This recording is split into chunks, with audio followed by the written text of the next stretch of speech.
One battle after another is Paul Thomas Anderson's recent epic action thriller film, basically that combines a well-acted cast, strong cinematography, and storytelling. In that case, that gives a unique experience on the big screen. And going right into the good is any PTA film's gonna have a stacked cast and solid performances. The story mainly focuses on Leonardo DiCaprio, Chase Infinity, and Sean Penn's characters, the main focal points. Leonardo DiCaprio, I think, was great in his performance. It had slight humor and parody for what he was going for and his line delivery. It was made him like a relatable protagonist and were kind of like funny, engaging one to watch the big screen. Chase Finney was great as a heroine and basically stepping into adulthood. It's more of a coming age story for her arc. Sean Penn was the villain where he walked the line between both parody of what his character was portraying, but when he is threatening and menacing, he is threatening and menacing. That is what is compelling about him and is really laser focused of his villain role. Another standout performance is Benicio del Toro. He's not in it as much, but the screen time he did have, he made his mark. Regina Hall and Teyana Taylor were great as well, but they're not in it as much. I think they were underutilized, but for the lines and roles they were given, they worked.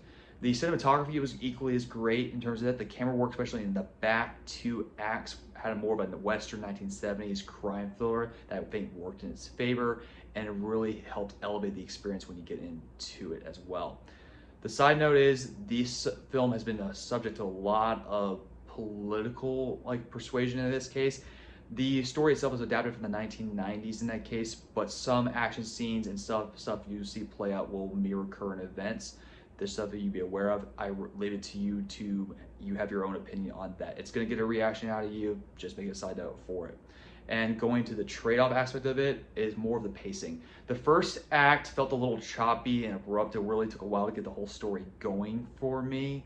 But when I got into the second act, that's where I saw why this movie was such getting high praise and why it was a major hit with people.